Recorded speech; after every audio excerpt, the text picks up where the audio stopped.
Well, welcome everybody, and good morning, good afternoon, or good evening, wherever you may be. My name's Ed Koch, and I'm one of the vice chairs of the Food and Drink Engineering Committee here at the IMechE. And welcome to our webinar on robotics and automation in the food and drink industry.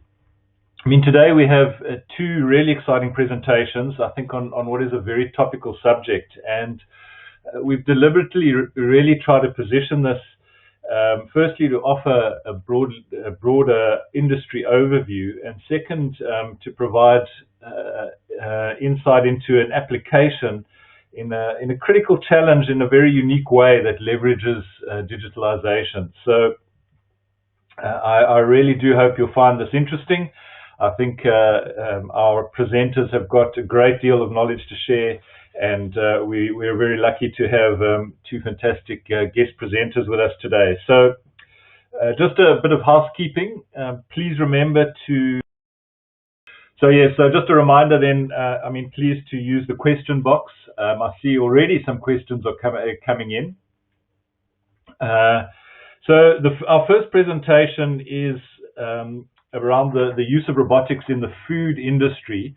And this presentation will really explore the need for and use of robotics automation in the food industry, beginning with a general overview of the current state, and then really exploring examples along the supply chain. So I'm going to introduce to you Farah Bader. Dr. Farah Bader is a food industry robotics specialist. Farah recently graduated with a PhD in food industry robotics. She has obtained her doctorate from the Center for Sustainable Manufacturing and Recycling Technologies at Loughborough University, and also holds a food science and nutrition degree from the University of Leeds.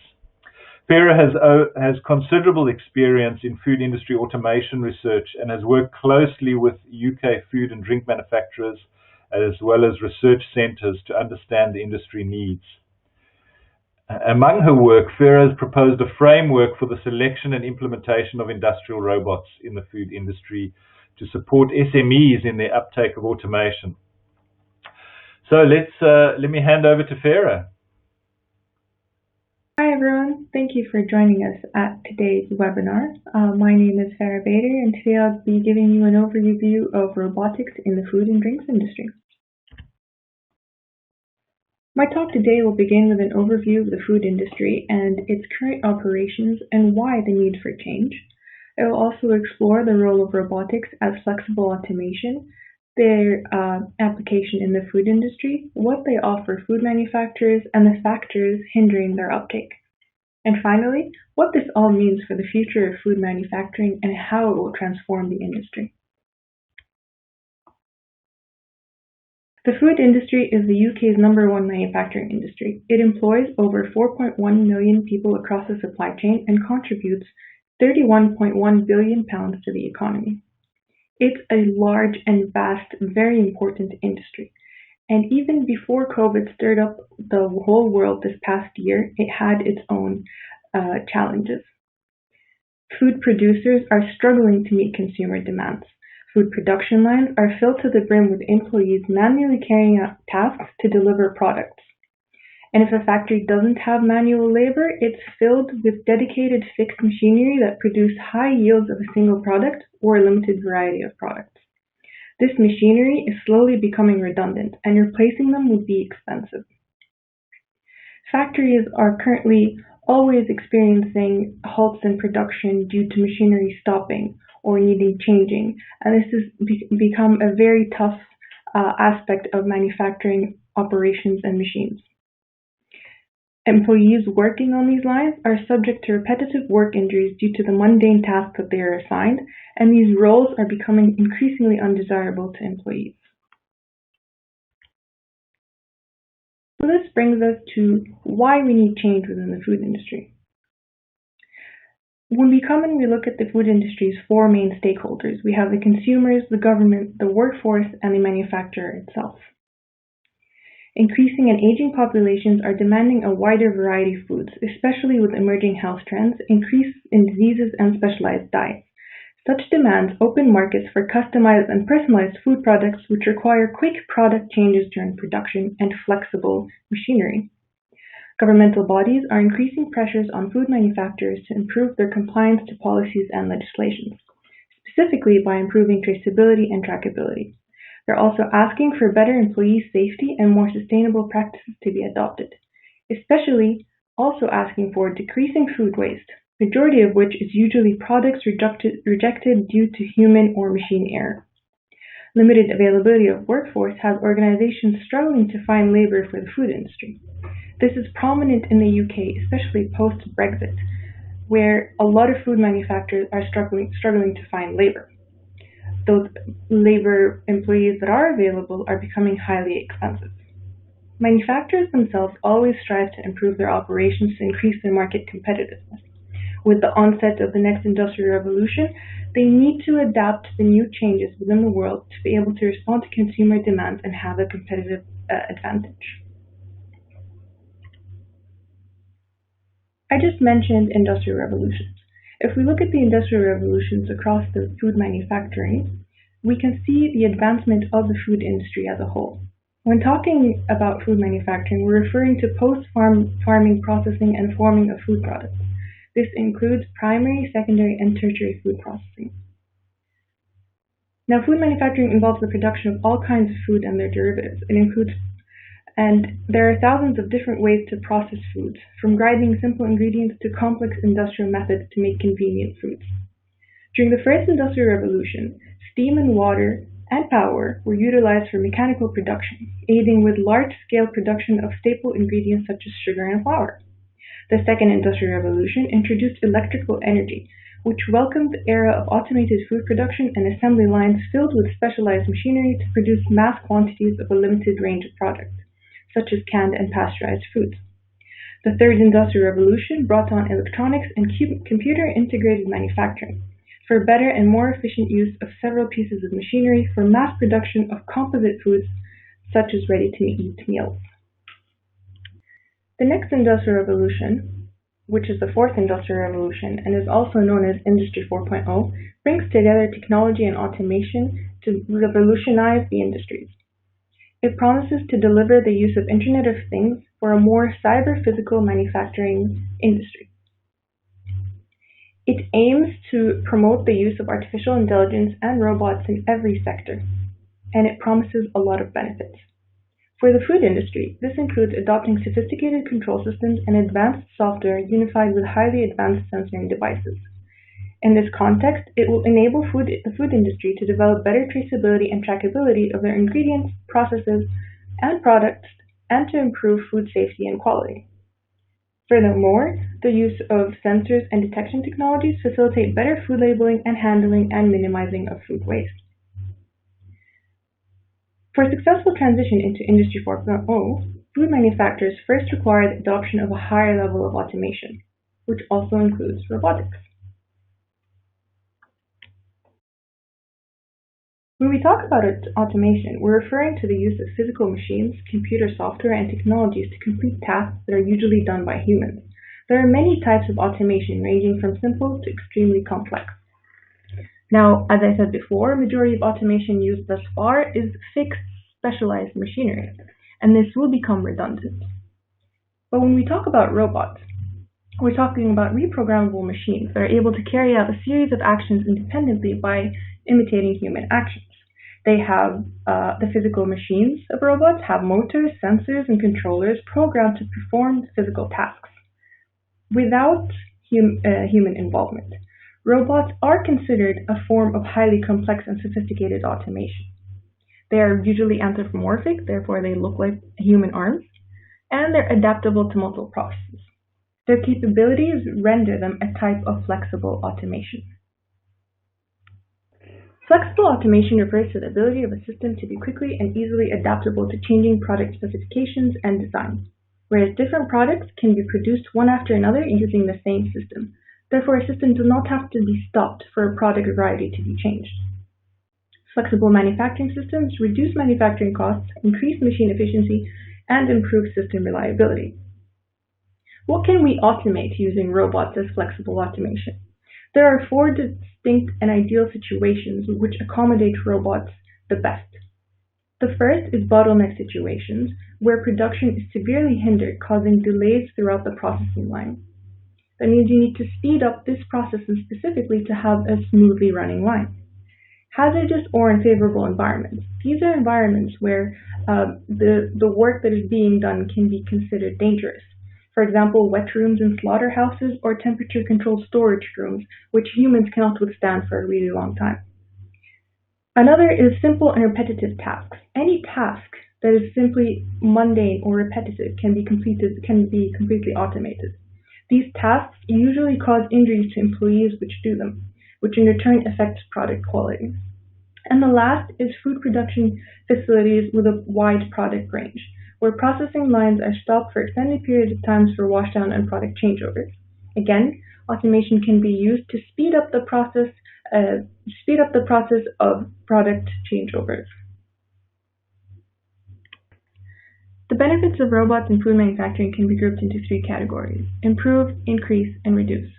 The most important benefits are improving product quality, increasing productivity and flexibility, and the reduction of production costs and material waste. Overall, using robots in food manufacturing is technological advancing the company and providing it with a competitive advantage. There are a lot of examples for companies that have benefited from using robots in their food production systems. For example, a marshmallow producer in UK used a robot arm with a blade to cut trays of marshmallows into squares. Now, this is a task that usually took 5 minutes for a single human manual worker. This robot does it in 17 seconds. This eradicated a huge bottleneck concern for the company and increased efficiency by 600% while eliminating errors and reducing waste. Another company in New Zealand designed an automated carcass boning system that optimized meat cutting with a 2 mm accuracy, increasing yield and reducing waste.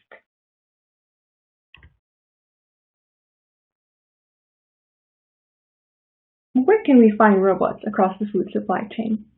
In agriculture, you can find them planting, identifying, and sorting seeds. In food manufacturing, you can find them in primary and secondary manufacturing. In food packaging, they're done in primary, secondary, tertiary packaging, and palletizing. In food delivery, we have seen a couple of systems that could deliver foods remotely. And we can see them in some kitchens. There are some systems that work in home-held kitchens to produce recipes by mimicking the owner. But the current most widely used robots in the food industry are in food manufacturing and food packaging. Designing robots for the food industry is not an easy task, and that's just because of the really intricate requirements of the food industry and the foods themselves. Majority of robots found in the food industry currently are articulated industrial robots, but they can also be found in delta or Cartesian form. This just indicates the alignment of the robotic system. The material used to design these robots is food-grade stainless steel. This is because this material can withstand washdowns that are required between products. Some robotic systems are self-cleaning, but the most important part is the cleaning of the end effector. If you think of a typical industrial robot as a human arm, then the end effector is effectively the hand. It is the attachment that performs the required task, and they can be grippers or tools.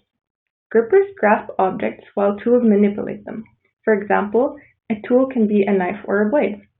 In the food industry, majority of robotic applications are manual handling, and therefore more grippers are used. There are 7 typical gripper mechanisms currently available for the food industry. If we start from the left, we have a pinching gripper.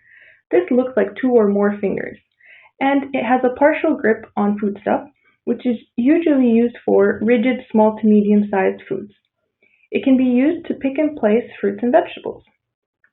The second is enclosing grippers. These resemble claws or jaws and have a full grip of foods. They're ideal for semi-rigid small to large foodstuff, for example, meat and poultry. Pinning grippers, which are also good for meats and poultry, attach to foodstuff by ingressing needles into them. The best food to use this for is sticky non-deformable foods. Pneumatic air grippers achieve a grip using an air vacuum and secure the food by suction. They can only be used for foods with smooth surfaces like vegetables and eggs. Feast grippers achieve a grip by forming ice on one or more points of the food. It is ideal for smooth, non-sticky foods such as salmon fillets and frozen pastries. Levitating grippers are also based on air pressure. There is no surface contact between the gripper and the food, so it's highly hygienic, but they can only be used on small and flat, lightweight foods such as pasta sheets or confectionery goods. And finally, we have a scooping gripper. These handle small and loose foods by lifting them, for example, powders, grains, or sauces.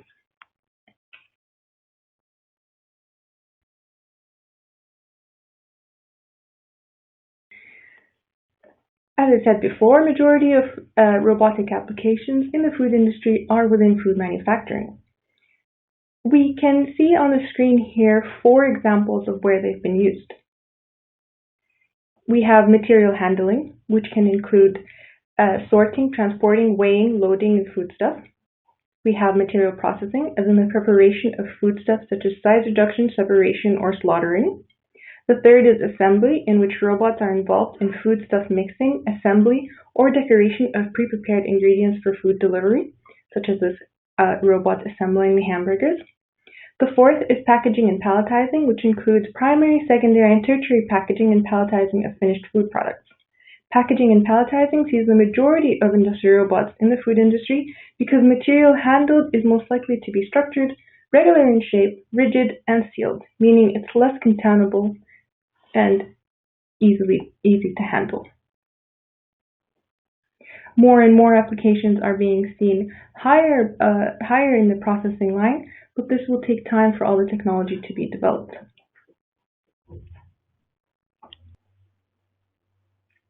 While we can identify the applications and the benefits of robots in food manufacturing, we have to ask ourselves why the rate of their uptake is so low. The answer to that question is 4 main limitations or challenges that are found to hinder their uptake. The first is food characteristics and organoleptic properties. Foods are naturally fragile, non-rigid, and irregularly shaped objects. They can also be slippery or sticky. Just think of yourself grasping a piece of meat.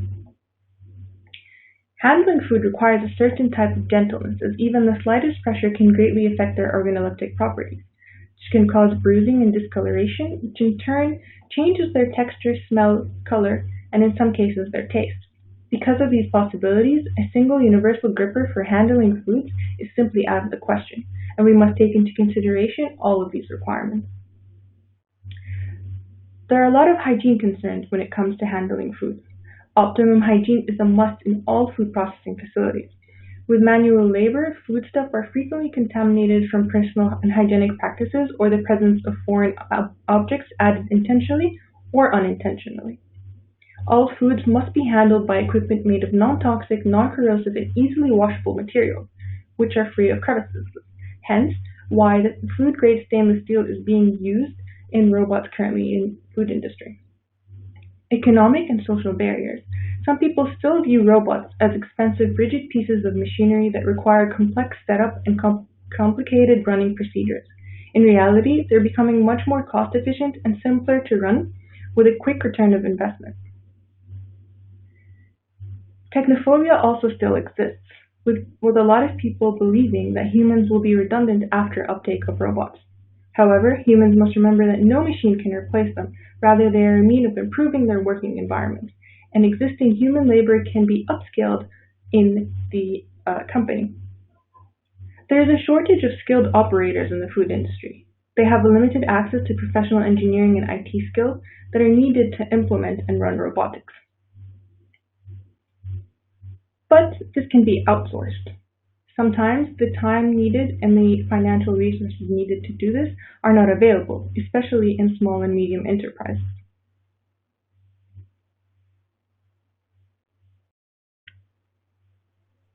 We now know that there are many drivers for change within the food industry, and these are being pushed by its 4 main stakeholders. We also know that robots have high prospects in the food industry, and specifically food manufacturing. We know that they can be a great anchor for the start of Industry 4.0, and that we have four main challenges hindering their uptake that we can easily overcome.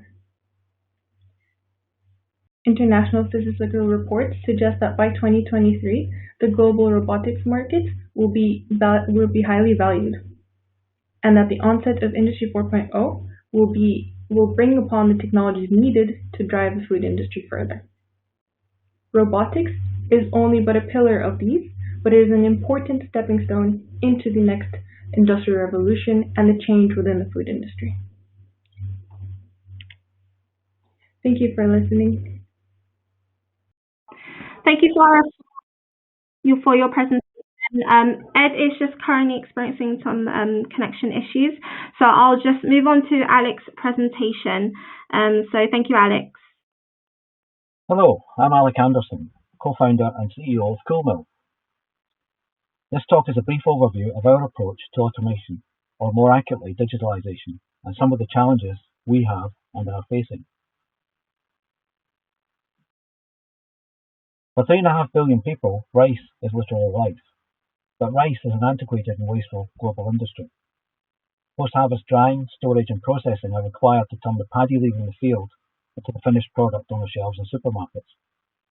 This processing stage removes the outer husk, producing brown rice, from which bran is removed to make the white rice that we all know.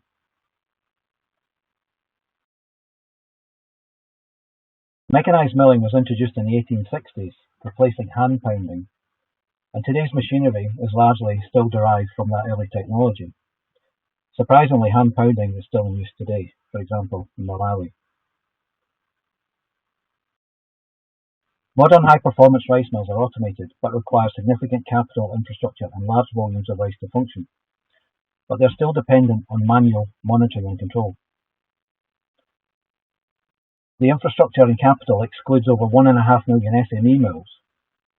For example, in the USA, it's possible to load 56 tons of rice into 2 trailers in a few minutes. However, more typically, most rice is moved manually by sacks multiple times during processing.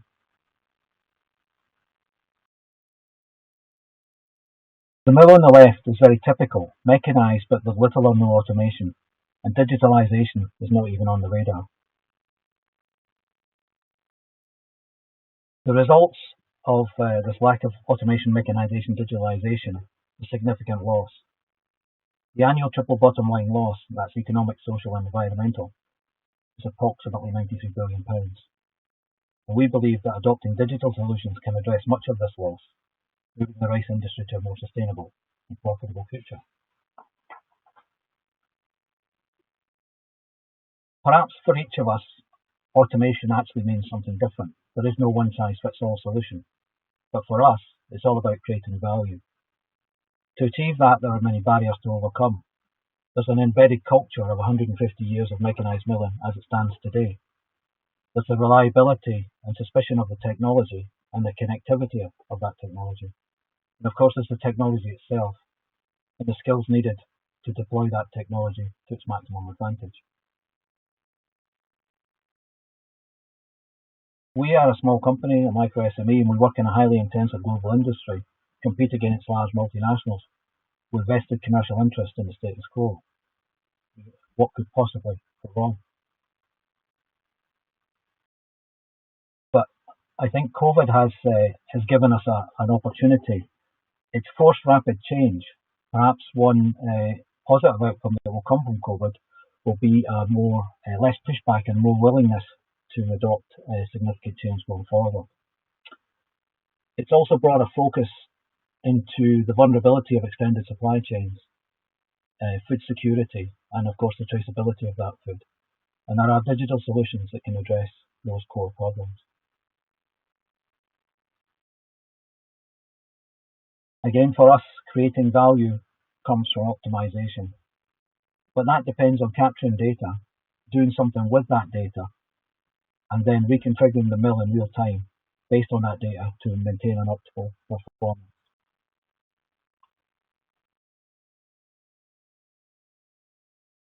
We are focused on that value creation, not on cost reduction. It's interesting when we get involved in discussions on this topic there's a substantial focus on that cost reduction element. But the value you can create is much more significant than the cost you can reduce. If you consider the value of food that the machinery will process over its life, perhaps a machine costing tens of thousands of pounds will in effect process many millions of pounds of products over its life.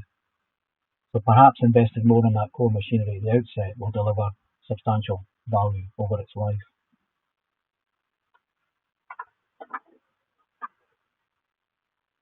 But that comes to basically, how do we create that value from that data? We hear all about Industry 4.0, big data, digitalization, drones, autonomous vehicles, robotics. They're in the news every day. But these are all underpinned by data. But what data? We can capture data from virtually every single device out there now, but does that data have value? How do we identify the valuable data that's hidden in the myriad of other data? So everything's going well, and we have now committed to our digitalised future. But how do we share the value we are creating? This is a major challenge.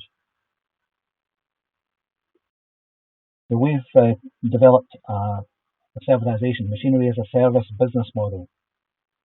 For our small rural millers, that offers them accessibility and affordability. They don't have the capital resources to purchase large modern rice mills. So the pay-as-you-mill option gives them the chance to adopt technology without the capital cost. Our pay-as-you-mill model is probably very similar to Rolls-Royce Power by the Hour. The benefits of creating and sharing the value are clear, but there are also risks to manage. The cost, value and contract models are critical to the success, or commercial success, but perhaps more importantly, to make this model work, there needs to be trust and transparency. That trust and transparency is underpinned by the data. So, acknowledging that the challenges are significant, who owns the data? Is the data secure? Is it reliable? Am I going to get hacked? These are all valid questions.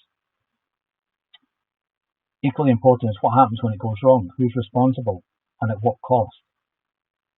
For example, Rolls-Royce probably didn't factor COVID into their cost models right now. And of course, they're not getting the expected income from their engines because they're not flying. So it can be very difficult to predict the future and cover all bases. So this is why we see collaboration and partnership as a way forward rather than the traditional seller-buyer relationship. So what technology do we use to source the data?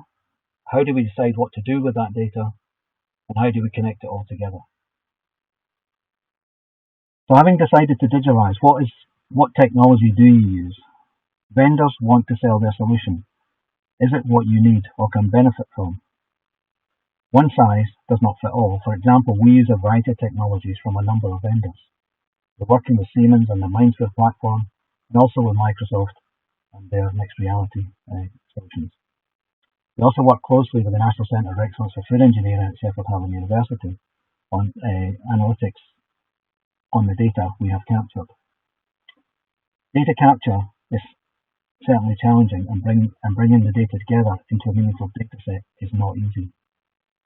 So we've arrived at a localized edge computing for real-time machine control and a hybrid of MQTT and OpenC servers for building wider data sets to drive that continuous improvement program as we capture increasing amounts of data from a growing user base.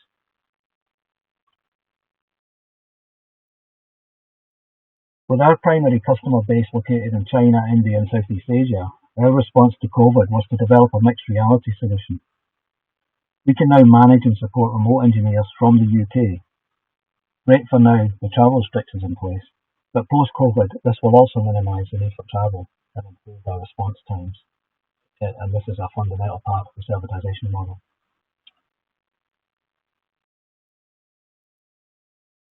So in summary, our learning is to separate the basic functions, even though they are essentially underpinned by the same data.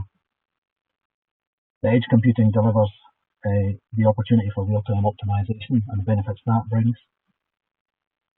The data we gather from the wider population can be consolidated and analysed to identify interesting patterns the data as a preemptive means of maintaining the machines and avoiding breakdowns.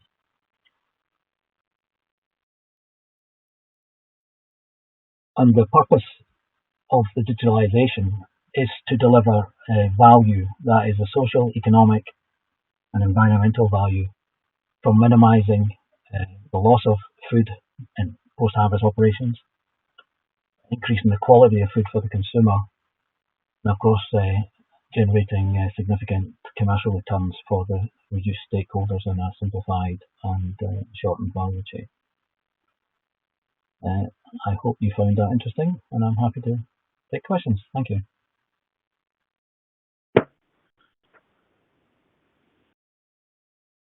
Thanks very much for that.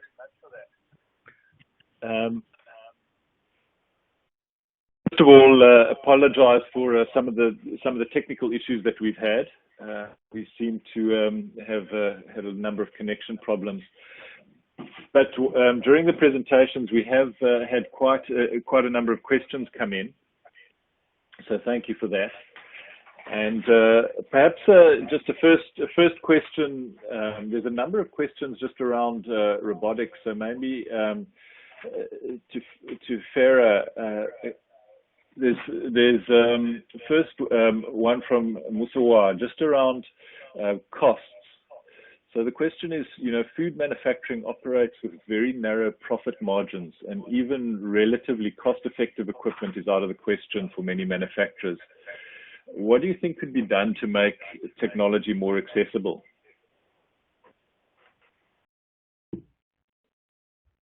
Hi, Messiah. Thank you for your question. I think the biggest driver to make technology more accessible is innovation.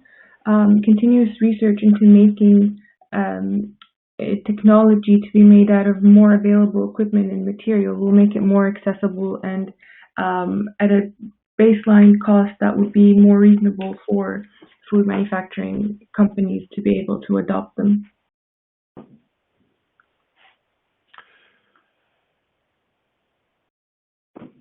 Thank you, Farah. And perhaps on a similar line, Alec, if I can just ask you to comment around, your technology and offering is really trying to drive greater accessibility for food processing technology. How have you found the response and the take-up for that? Challenging. There's obviously the industry we worked in is not used to these high-level concepts that perhaps some of the more sophisticated processes are familiar with. And I think just picking up on what Farah just said, I think it's familiarity. Right now, there's limited access or limited usability, but as people become more familiar with the technology, I think then obviously they can see the benefits, and that drives the adoption. But for sure, at the start, it's a very difficult challenge to reassure people that technology can make things better and make their life more. Really, it's changing to focus on quality and not on firefighting to keep the plant running, and that's where the benefits come from. Right, super. Thanks very much. Then another question. Perhaps again for Farah, is if a company were to start looking at robots, and where should they start? Where do they begin their journey, and what questions should they be asking? So this is quite a general question. There can be so many different ways that a company can start looking at various types of automation that can work for their factory. But they have to first consider, is the process worth automating? Is it, like I mentioned in the presentation, is it one of the 4 areas that are ideal for automation? Is there a bottleneck that they need to solve? Is it a hazardous environment? Are they struggling to find labor for that particular task? And then they can look into it a bit more and decide whether they want it to be a company initiative. So they're going to assign one of their engineers to look into it and to do some research and to see what fits. Or are they going to speak directly to a robot manufacturer, for example, ABB or KUKA or Universal Robots, and work with one of their teams to automate their process? Or would they prefer to go to a robotic implementer or a fitter and have them do it for them. So it can vary on a lot of different levels, but the most important thing is to make sure that your process is worth automating and worth doing the research and putting in the hours and cost.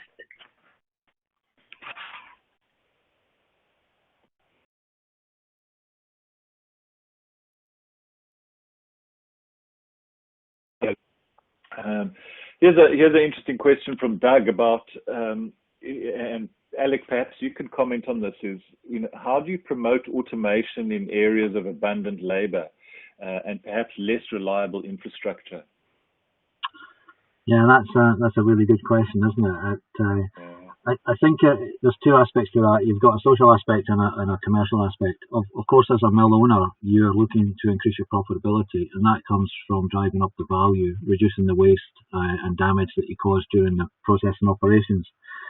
So yes, people are cheap, but in some countries, and you have to look at the social impact of potentially replacing those people. But this is a step-by-step change. You're not going to, or it's highly unlikely that you're going to change the entire industry overnight. So it can be done in a series of steps,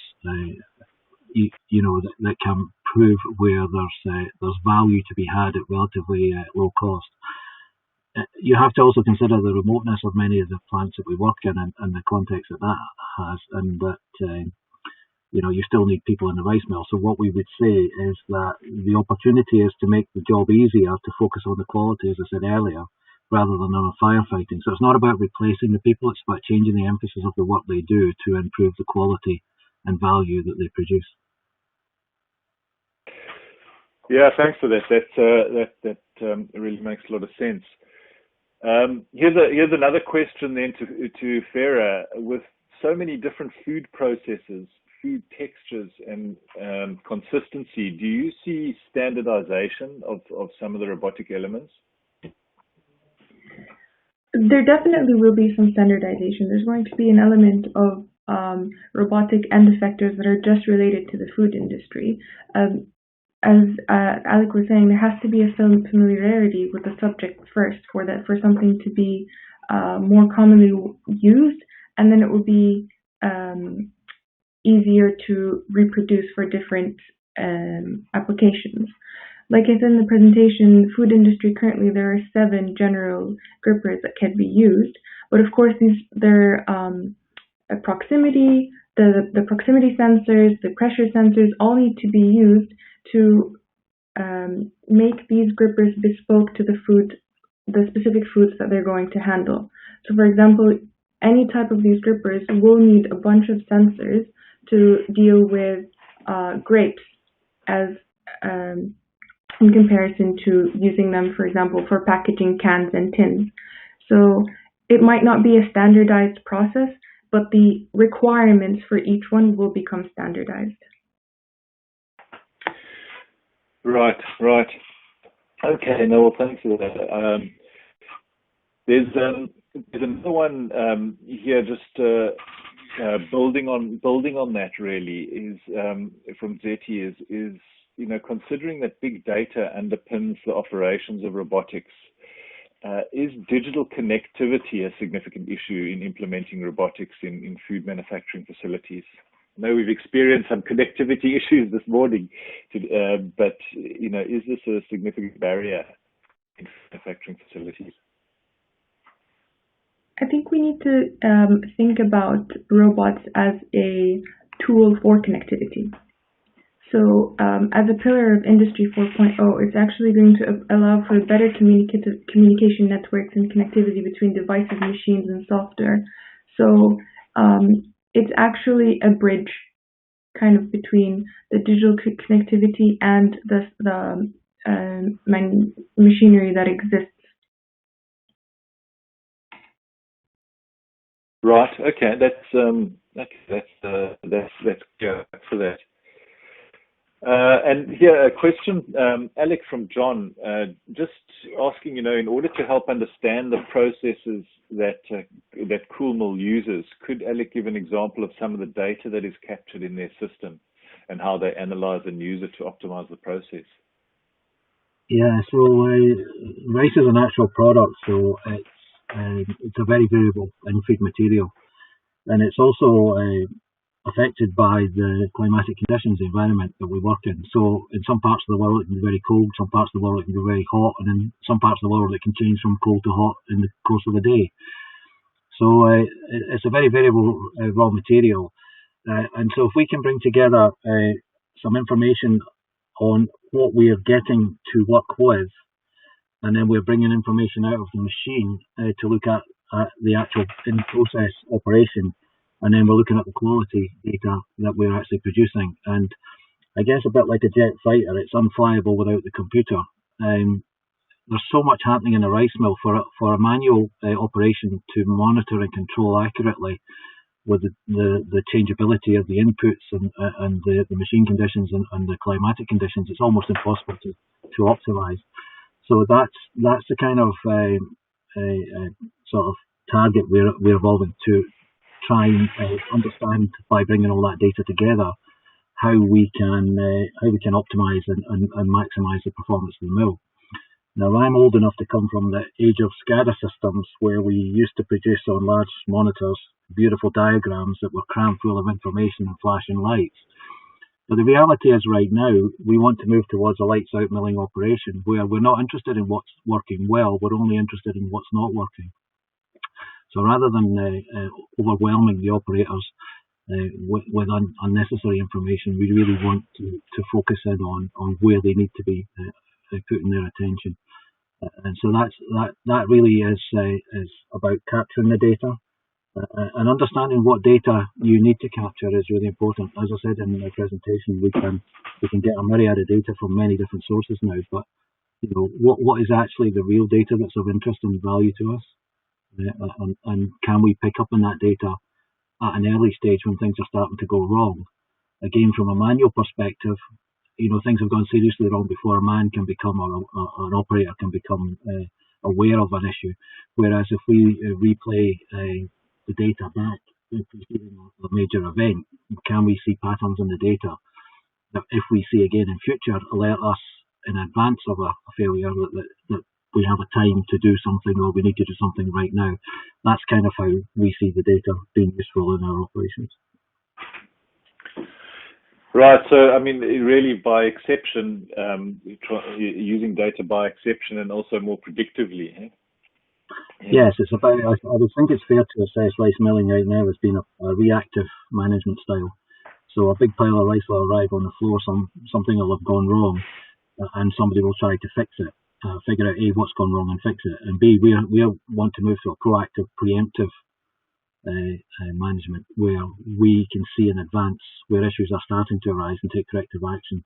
And it's about minimising downtime and maximising output, because if something goes wrong, seriously wrong, and damages the machine, that's expensive, but it's also damaging a lot of rice, wasting food, wasting profit, wasting value. So these are important factors. So again, I would come back to the cost versus value.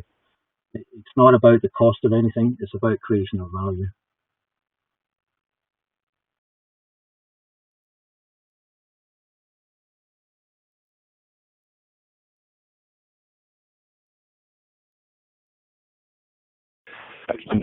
Is clearly using less energy than traditional milling machines.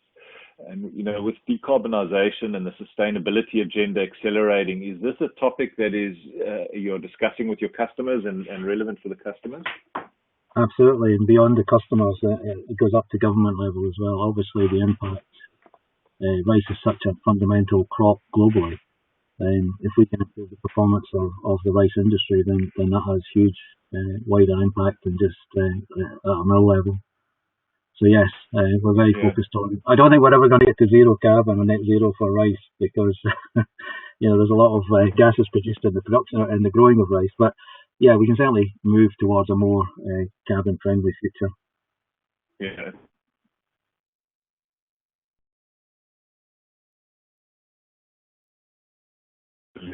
Questions, and I mean, these are, I guess the big ones when it comes to robotics about workforce. So how should companies address workforce concerns on robotics, replacing manual jobs and hence job replacement and task replacement?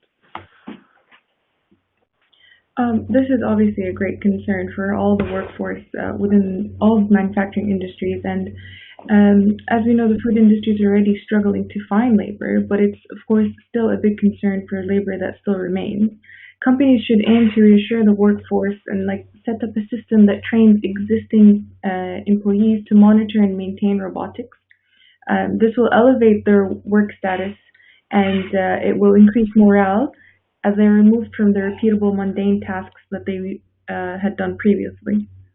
So there should be a system in place that trains existing employees to upscale their job requirements.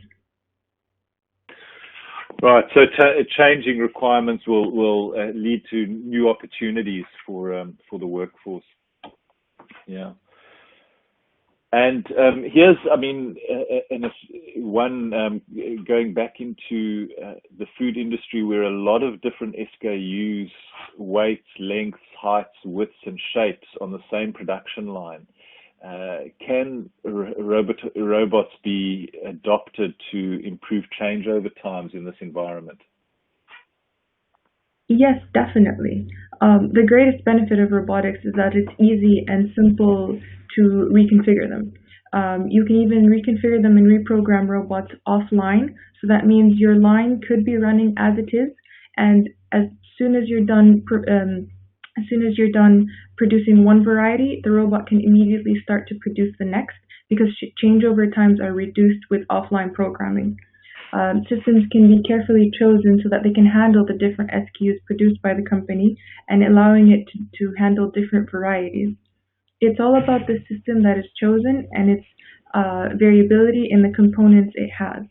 But its easy reconfigurability and the easy programming allows for shorter changeover times and the ability to handle a wide variety of products.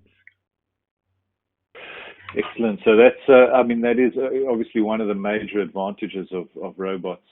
And a similar question for is the one around sustainability. So will robotics in the food manufacturing make it more sustainable, so a lower environmental impact and more resource efficient? Definitely. The precision of robotics makes them extremely able to produce products without faults. Majority of food waste from food production is, for example, bottlenecks squishing products together or manual labor error. You know, the margins of error are so small that you need to be very specific within the food industry to be able to have great quality and consistency within the products. Robots are very, very specific in their actions and in their movements. They return to the same point at almost every operation, which means they produce higher quality products with more precision. And that means we have less waste and better use of the raw materials, so thus it's more sustainable. Right. Thanks for that. We've got another question for you, which is, I guess, refers back to your presentation about, you know, with some of the challenges mentioned regarding the uptake in food and drink. What is the timeline that you expect solutions to solve these challenges, and who are the key players working on solving some of these problems? I think we are currently experiencing a lot of the industry solving these problems at the moment. For example, we already have stainless steel grade food robots being produced and being used in the industry, so that solves the problem of the hygiene requirements. We have a lot of research institutes working on food grippers that are also highly hygienic and testing them out in various sections of the industry. We have the cost issues being resolved as well, with companies like Universal Robots providing low-cost industrial robots that are fit for the food industry that can do a variety of applications. We also have ABB and KUKA working on a lot of food robotics as well and trying to work with the industry to understand their requirements even more. So it's kind of like the challenges do slightly exist.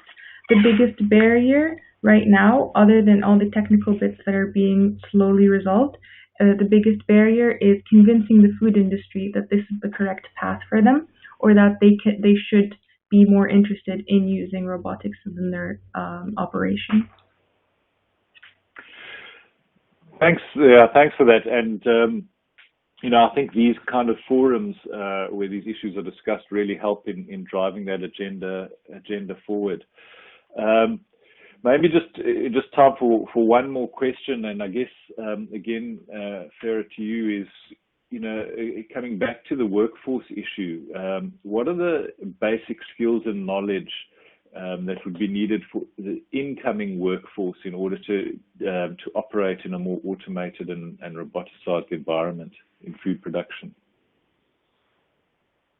The greatest thing about this, I think, is that they would just need to be open about working in an environment with robotics and more automated machinery, because all the basic skills you would need can be taught on the spot. Companies should have at least one employee that's able to teach other employees about the basic needs and the skills of operating around a robot. And so it's really everything that could be taught within a day or two at the site.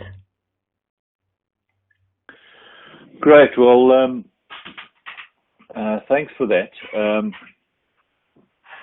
I just see. So yeah, I think that's probably all that we've got time for. But let me just also circle back and say thank you very much to our guest speakers, to Dr. Farah Bader and to Alec Anderson for your time and fascinating presentations, and for answering all the questions. And to all the participants today, thanks for sending in all the questions and for really engaging with this topic. And I do hope that it's been useful. We did have a number of questions around whether people could get a copy of the presentation. This will be recorded and available through the IMechE channel, so you can download it and review it again at your convenience. But I think otherwise that's the end of the session. So thanks very much to the presenters and to all our guests.